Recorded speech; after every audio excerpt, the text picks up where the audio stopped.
Being a police officer is not an easy thing. You have a target on your back 24/7, and it's not fair for them, because in the end of the day, they can never do anything right. Sadly, we had Dallas occur earlier this year, which 5 officers were killed, which was the deadliest attack on law enforcement since 9/11.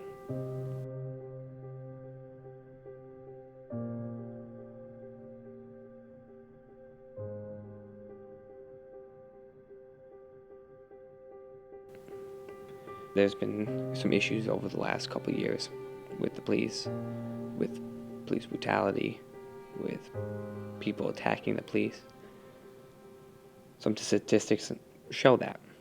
So far, in 2016, there has been 875 fatalities by the police. This is according to WashingtonPost.com. That is, though, 22 behind this time as of last year, which I guess is a good thing. There was 991 fatalities by the police in 2015, compared to 2014 when there was 1,039 people killed by the police. That was by thinkprogressive.org.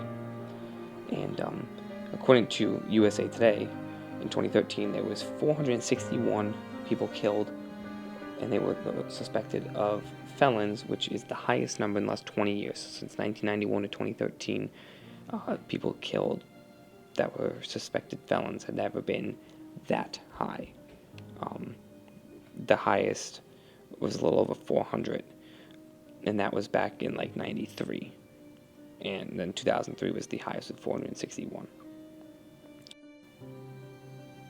The worst when it comes to firearm deaths, firearm-related deaths by the police, or of police officers. The worst came in 1973, where 156 officers were shot and killed. And that's by factcheck.org. Over the last 10 years, since 2006, the numbers have kind of been all over the place. 2006 had 54 people killed. 2007 had 70. 2008 had 41. 2009 had 50. 2010 was 60. 2011 was 73, which was the highest we've had in the last couple of years. 2012 was 50. 2013 dipped down to only 33. 2014 was 49. 2015 was 42. And as of right now, 2016, not as good, sadly. Just between January 1st and July 9th, 26 officers were shot and killed, compared to 18 during that time in 2015. So that was a 44% increase. And actually, we had 5 officers sadly killed. So it's gotten more difficult for these officers to do their job, especially now with all the new camera systems. It allows people to know what they're doing, which is not a bad thing.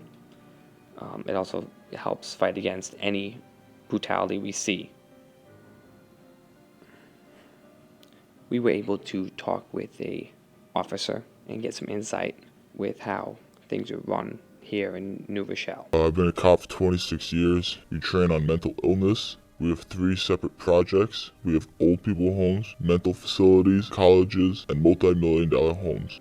We asked him a few questions about how Iona's affected his job. Iona College is just another group that we have to watch over. They're not out of control. Iona College is the easiest group. Any new protocols they had learned. By training, we mean reinforcement.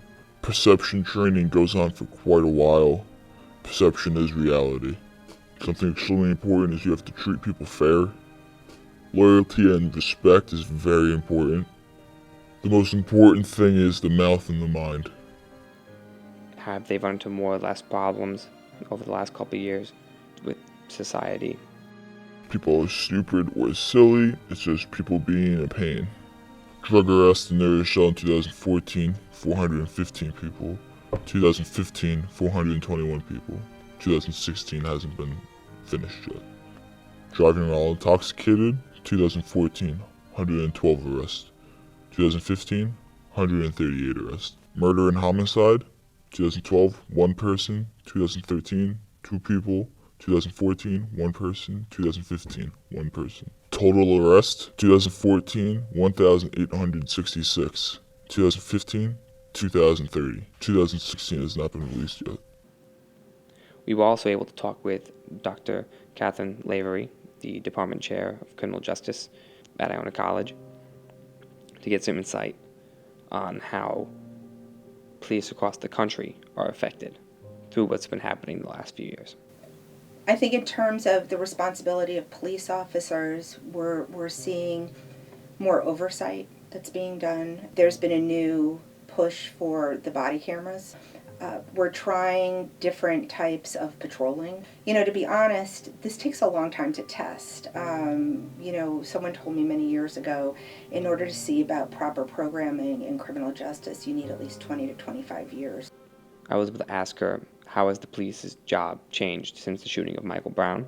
She also gave some insight on the relation between the police and the public and if they're moving in a positive or negative direction. In terms of positive, everybody's trying to be positive. I think there are just some major issues which may not be directed to police. I think it has to do with politics, it has to do with budget, it has to do with kind of these peripheral issues that really do have much more of an impact than we think they do. I also asked her if she thinks the cops are doing a sufficient job through all the things that were happening over the last few years. Are they worse prepared? I don't necessarily think so. I think that a lot of it has been thrown at them where they're learning to adapt. We're still in a transition of adaptation, hopefully with better training, with possible better funding, better hiring practices. I think that would be a big change for them. But I think you have to look at this across the board as our society is in a very critical time now.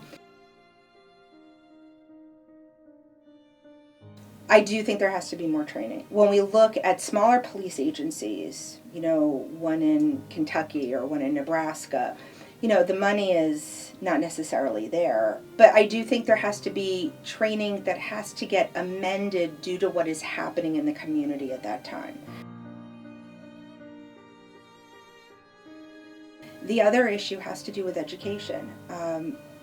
We've had studies that have been done that said that students that have a bachelor's degree or higher are less likely to get into confrontations, do more conflict resolution when dealing with, interactions, are less likely to pull their gun.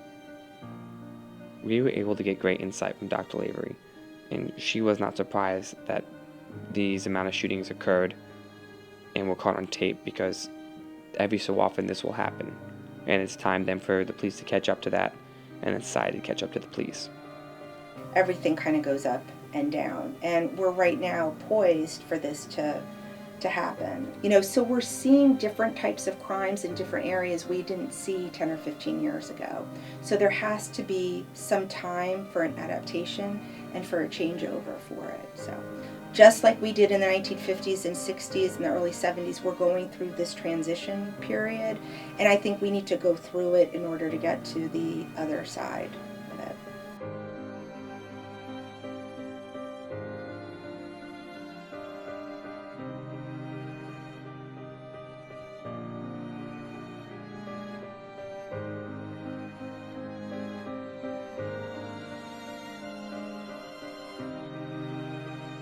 The police's job is not easy. No one ever said it should be, or that it is. And it's not fair for them.